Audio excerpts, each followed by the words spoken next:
बिस्मिल्लाहिर्रहमानिर्रहीम। Dear aspirants, अस्सलाम वालेकुम। Babar Nadeem here. Dear aspirants, आज हमारा कॉन्ट्रैक्ट एक्ट का 12वां लेक्चर है। हम contract of indemnity and guarantee देख रहे हैं और हम आज वो चैप्टर जो आई थिंक 9 है उसका पार्ट डी देखेंगे और सेक्शन 141 से लेके ऑनवर्ड हम उसको जो है इंशाल्लाह आज कंप्लीट करेंगे। होप कि आपने पिछले लेक्चर जो है उनको कवर किया होगा। सेक्शन 141 ये कहता है sureties right to be benefit of creditor securities. ठीक है, a surety is entitled to the benefit of every security which the creditor has against the principal debtor at the time when the contract of suretyship is entered into। इसको जरा ना highlight कर लें। at the time when the contract of suretyship is entered into, whether the surety known of the existence of such surety or not, and if the creditor losses or without the consent of the surety parts with such security, the surety is discharged to the extent of the value of the security। ये पता बच्चों ये क्या कह रहा है? ये कह रहा है कि देखें, एक तो ये है ना कि श्योरिटी ने जिम्मेदारी उठाई है कि मैं प्रिंसिपल डेटर का जो है वो क्या कहते हैं, प्रिंसिपल डेटर अगर डिफॉल्ट करेगा तो मैं लायबिलिटी पूरी करूंगा। एक सिचुएशन ये थी कि जब वो श्योरिटी के यानी वो कॉन्ट्रैक्ट हो रहा था, कॉन्ट्रैक्ट ऑफ गारंटी हो रही थी, उस वक्त एक सिक्योरिटी भी थी उस क्रेडिटर के पास। किसकी? प्रिंसिपल डेटर की। ठीक है, तो अब देखें, अगर वो सिक्योरिटी थी और उससे वो जो क्रेडिटर जो है वो अपनी वो जो अपना जो वो कंपनसेट खुद को कर सकता था, तो फिर उस सूरत में जो श्योरिटी हो जाएगा वो क्या हो जाएगा? डिस्चार्ज हो जाएगा। लेकिन शर्त ये है कि वो जो सिक्योरिटी थी, दूसरी सिक्योरिटी थी, वो उस वक्त एग्जिस्ट करनी चाहिए है जिस वक्त वो कॉन्ट्रैक्ट ऑफ गारंटी हुआ। यानी अगर कॉन्ट्रैक्ट ऑफ गारंटी होने के बाद अगर सिक्योरिटी वजूद में आई तो फिर नहीं। अगर वो कॉन्ट्रैक्ट ऑफ गारंटी के वक्त थी तो फिर उस सूरत में श्योरिटी जो है वो डिस्चार्ज हो जाएगा। क्यों? क्योंकि वो एक सिक्योरिटी थी जिससे वो अपनी जो लायबिलिटी जो है जिससे वो खुद को जो है वो क्या कर सकता था, अपनी रकम जो है वो रिकवर कर सकता था। इवन अगर वो जानबूझ के वो सिक्योरिटी जो है उसको तर्क कर दे तो भी श्योरिटी जो है वो डिस्चार्ज हो जाएगा। मसलन मैं अब आपको इसकी एग्जांपल बताता हूँ, वो आप देखिएगा। C advanced to B his tenant 2000 rupees on the guarantee of A. C has also a further security for rupees 2000 rupees by mortgage of B security. C cancel the mortgage, B become insolvent and C sue A on his guarantee. A is discharged from his liability to the amount of the value of the furniture। कहना ये चाहता है सी ने advance पैसे दिए किसको? B को 2000 रुपया, और उसकी गारंटी दी ए ने। और जो वो सी था उसके पास फर्नीचर भी था किसका? जिसको वो पैसे दे रहा था, टेनट का। बी का फर्नीचर भी उसके पास मोर्गेज था। ठीक है, अच्छा उसके बाद क्या हुआ कि अब क्या हुआ, बी जो है वो बिकम इंसॉल्वेंट, वो इंसॉल्वेंट हो गया। C sue A on his guarantee. अब सी ने केस कर दिया ए के खिलाफ। A is discharge from his liability to the amount of value of the furniture. अब चूंकि फर्नीचर उसका बी के पास था, वो वहां से अपनी रकम पूरी कर सकता है, लिहाजा फर्नीचर की रकम की हद तक जो है वो ए की जो एज ए श्योरिटी उसकी जो लायबिलिटी है वो क्या हो जाएगी? डिस्चार्ज हो जाएगी। एक और एग्जांपल देखते हैं, वो कहता है C, a creditor who advanced to B is secured by a decree, receive also a guarantee for that advance from A. C afterward takes B's goods in execution under the decree and then without the knowledge of A withdraw the execution. A is discharged। देखें, C ने पैसे लेने थे B से, ठीक है, और एक डिक्री की एग्जीक्यूशन में, ठीक है, और उसकी गारंटी किसने दी? ए ने उसकी गारंटी भी दी हुई थी।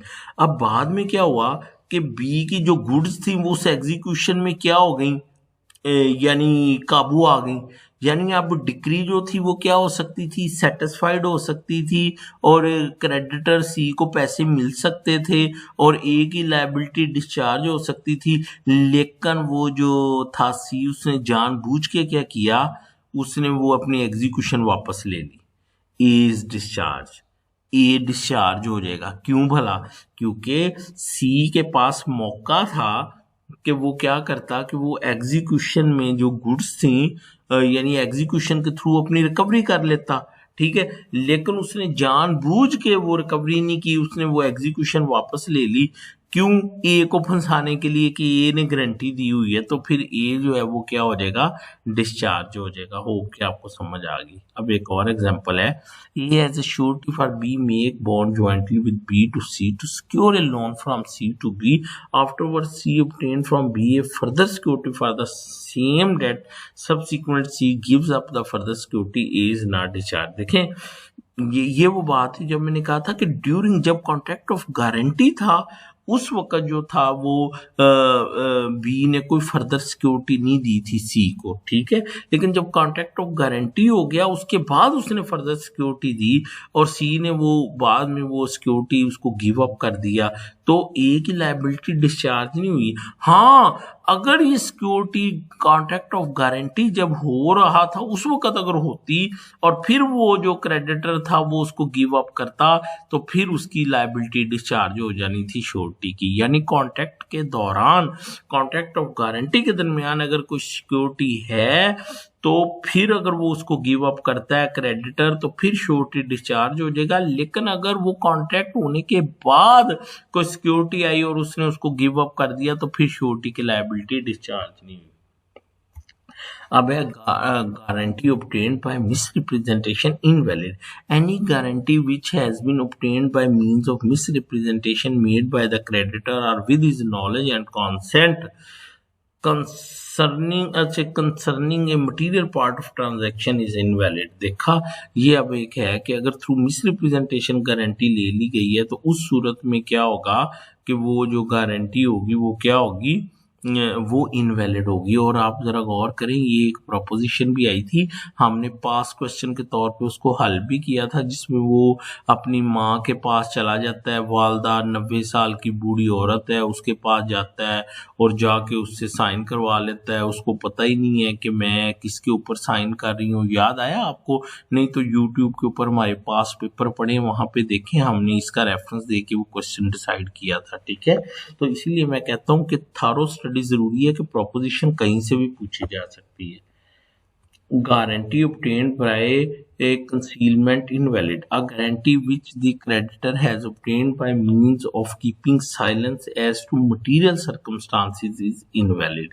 अब इसको हम आगे जाके देखते हैं। Silence as to material circumstances से क्या मुराद है? illustration है। वो कहता है A engages B as a clerk to collect money from B।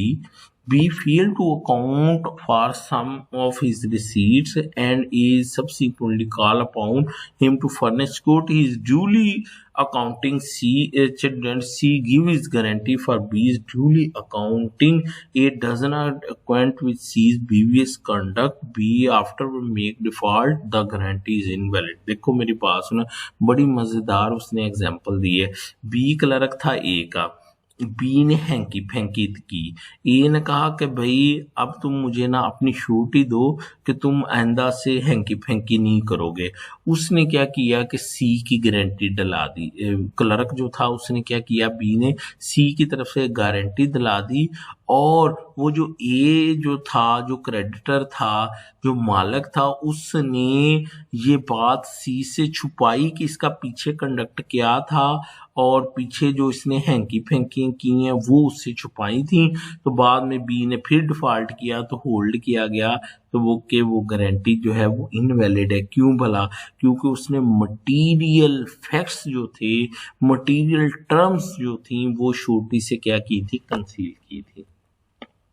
अब एक और एग्जांपल है, एक guarantee to C payment for iron to be supplied by him to B to the amount of ₹2000 tons ठीक है, B and C have privately agreed that B should pay 5 rupees पर ton beyond the market price and such excess to be applied in liquidation of an old date.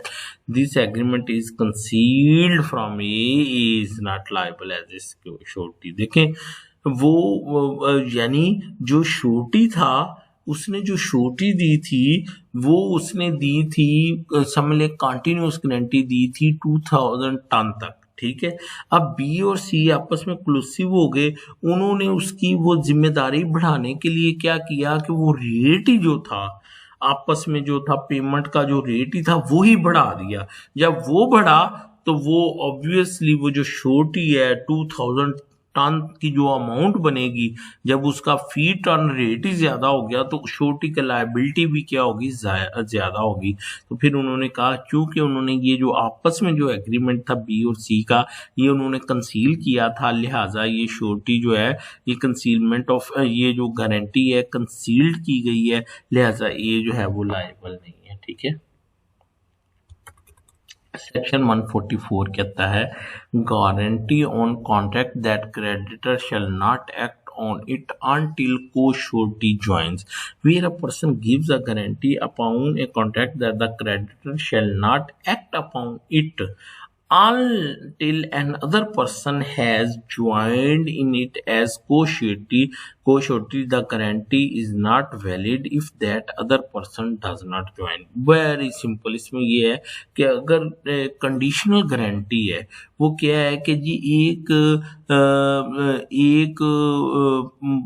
Surety के साथ जब दूसरा surety आके join करेगा तो उस सूरत में वो उसकी लायबिलिटी बनेगी. तो अब अगर दूसरा श्योरिटी आके उसको ज्वाइन ही नहीं करता तो वो फिर पहला श्योरिटी भी उसका जो है वो लायबल नहीं होगा. दोबारा बताता हूँ, where a person gives a guarantee upon a contract that the creditor shall not act upon it.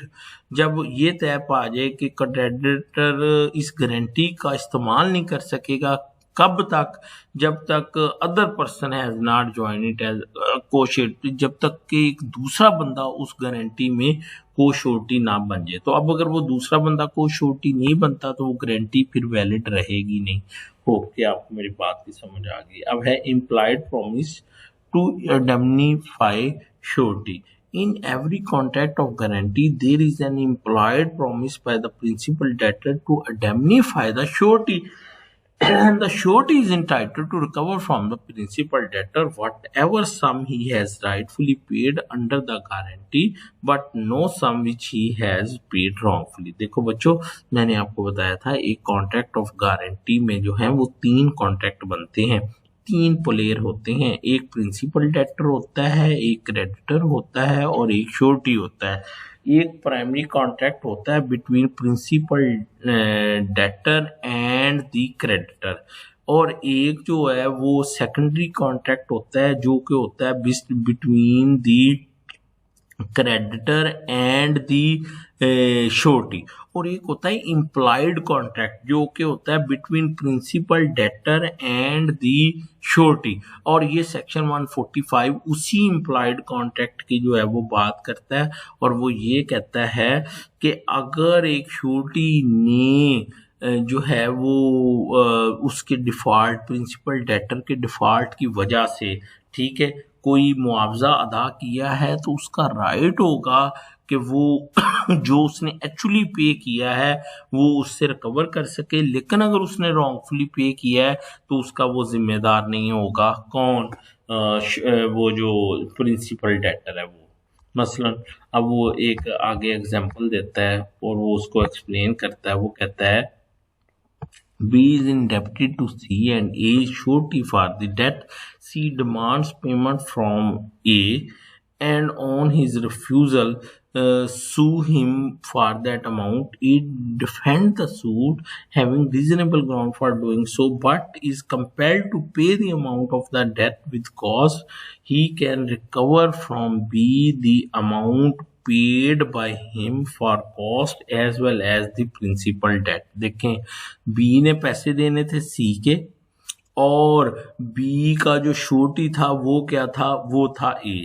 ठीक है, उसके बाद C ने डिमांड की, B ने पैसे ना दिए, C ने डिमांड की A से, ठीक है, और A के रिफ्यूजल पे क्या हुआ कि उसने दावा कर दिया, किसने, सी ने, ए ने उस दावे को डिफेंड किया रीजनेबल ग्राउंड के ऊपर, लेकिन अल्टीमेटली उसको पैसे देने पड़ गए। ठीक है, अब वो पैसे जो उसने दिए हैं वो रिकवर कर सकता है। ठीक है, किससे, paid by him for cost as well as the principal debt, जो असल पैसे उसने अदा किए हैं कोर्ट में एज ए श्योरिटी वो भी, और जो दावे की कॉस्ट थी, खर्चा था, वो सारे वो रिकवर कर सकता है, किससे, प्रिंसिपल डेटर से। तो होप कि आपको मेरी बात की समझ आ गई। दोबारा बता देता हूँ, सी ने पैसे देने थे ए के, और ए उसका श्योरिटी था, किसका, बी का, कि अगर बी नहीं देगा तो वो ए अदा करेगा। बाद में बी डिफॉल्ट कर गया और सी ने पैसे मांगे ए से, तो ए ने रिफ्यूज किया, तो ए के खिलाफ दावा हो गया। उसके बाद क्या हुआ कि वो दावा डिग्री हो गया, ए को पैसे देने पड़ गए। अब ए रिकवर कर सकता है वो रकम, किससे, वो बी से, ना सिर्फ वो प्रिंसिपल डेट बल्कि इसके अलावा जो अदर कॉस्ट वगैरह उसने पे की है वो भी आप रिकवर कर सकता है। ठीक है, उसके बाद एक और एग्जांपल है, वो कहता है C lends B a sum of money and A at the request of B accepts a bill of exchange drawn by B upon A to secure the amount. C, the holder of the bill, demands payment of it from A, and on A's refusal to pay, sue him upon the bill. A, not having reasonable ground for so doing, defend the suit and has to pay the amount of the bill and cost. He can recover from B the amount of the bill but not the sum paid for cost, as there was no real ground for defending the action. देखें इसमें क्या था, इसमें ये था कि जो surety था उसके अगेंस्ट दावा हुआ और श्योरिटी ने पैसे दे दिए। अब वो पैसे वो प्रिंसिपल डेटर से रिकवर कर सकता है, लेकिन कॉस्ट दावे की वो नहीं ले सकता। क्यों नहीं ले सकता? क्योंकि जो उसने दावा डिफेंड किया था वो रीजनेबल ग्राउंड्स के ऊपर नहीं था। यानी अगर पिछले सेक्शन में जो पढ़ा है वो दावा रीजनेबल ग्राउंड पे बनता था, लेकिन अब जो है वो नहीं बनता, तो फिर उसको कॉस्ट नहीं मिलेगी दावे की। ठीक है, A guarantee to C, A guarantee देता है सी को टू द एक्सटेंट ऑफ ₹2000 2000 रुपए तक, payment for rice to be supplied by C to B. और वो 2000 रुपए तक जो गारंटी है वो किस चीज़ की है कि जो पैसे हैं जो कि सी जो है वो सी ने अदा करने हैं बी को, वो क्या होंगे, वो अदा हो जाएंगे। ठीक है, अब C supply to B rice, C supply करता है राइस बी को, ठीक है, to a less amount than 2000 rupees, but obtained from a payment of some rupees 2000 rupee is the respect of the rice supplied. A cannot recover from B more than price of the rice actually supplied. देखें कि जो principal debtor है, जो surety है, उसने क्या किया है कि उसने पैसे जो हैं वो ज्यादा पे कर दिए हैं क्रेडिटर को, किसके ब्याह पे, प्रिंसिपल डेटर के ब्याह पे। तो अब क्या होगा, अब वो एक्चुअल अमाउंट तो रिकवर कर सकता है, लेकिन जो उसने उससे ज्यादा पैसे दे दिए हैं वो प्रिंसिपल डेटर से जो है वो नहीं ले सकता। ठीक है, जज़ाकल्लाह। उसके बाद है section 146, co surety is liable to contribute equally. ये बड़ा इंपॉर्टेंट है, पेपर में आ सकता है। Where two or more persons are co surety for the same debt duty either jointly or severally, and whether under the same or different contract, and whether with or without the knowledge of each other. The co surety in the absence of any contract to contrary are liable as between themself to pay each and equal share of the whole debt or of that part of which it was remain unpaid by the principal debtor. देखें ये principal ये बता रहा है कि अगर 4 surety हैं और वो ज्वाइंटली लायबल हैं, तो अगर 3 श्योरिटीज 25-25 रुपए दे दें, तो वो ये नहीं कह सकते कि हम अपने हिस्से तक जो है वो क्या हो गए हैं, आज़ाद हो गए हैं, और सिर्फ अब चौथी श्योरिटी की लायबिलिटी रह गई है, because they are jointly liable. वो पैसे के ज्वाइंटली लायबल है। अब जो वो 25% या 25 रुपए जो रहते हैं, उसकी हद तक भी वो चारों जो है वो उस वक्त तक लायबल रहेंगे जब तक कि मुकम्मल अदायगी नहीं हो जाती। अब नीचे एक एग्जांपल देखें, A B and C are surety to D for the sum of 3,000।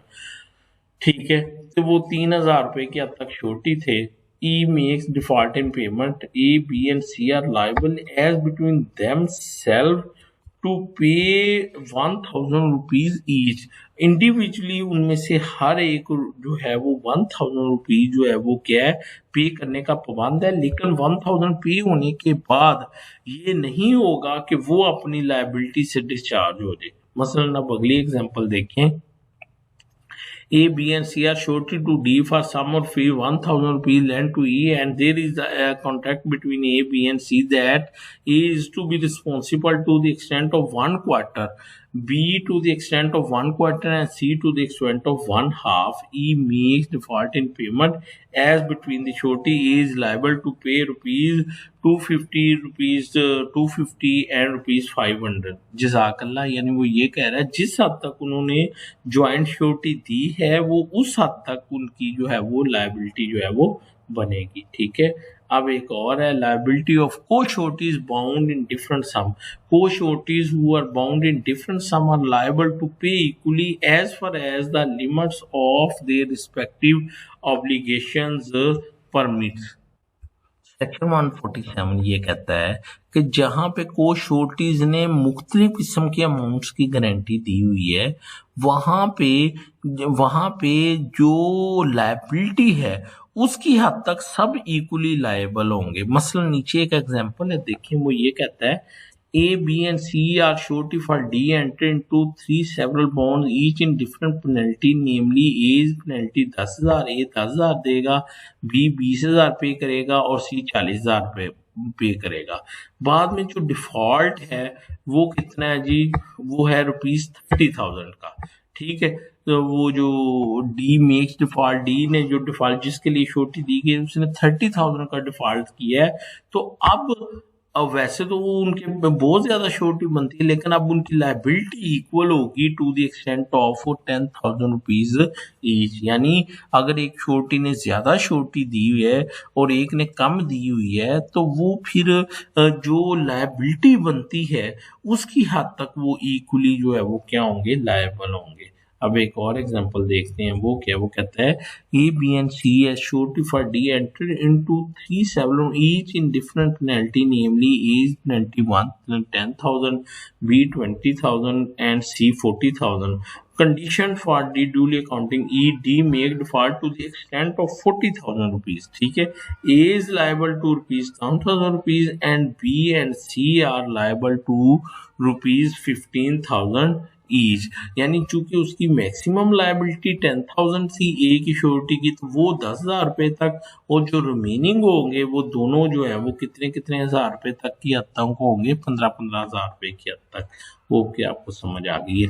A and B C as surety for D enter into several bonds each in a different penalty, namely A 10,000, B 20, C 40,000।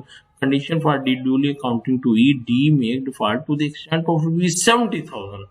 ठीक है, A B and C to pay each the full penalty of his bond. अब क्या है कि वो 70,000 का default कर गया है, तो ए ने भी अपना 10,000 पूरा पे करना है, बी ने 20,000 पे करना है और सी ने 40,000 जो है वो पूरा पे करना है। जज़ाकल्लाह, ये था हमारा जो लेंथी चैप्टर सेक्शन 124 से 147। कोशिश की है विद एग्जांपल आपको बताऊं, मुझे अपनी दुआओं में याद रखना है। जज़ाकल्लाह।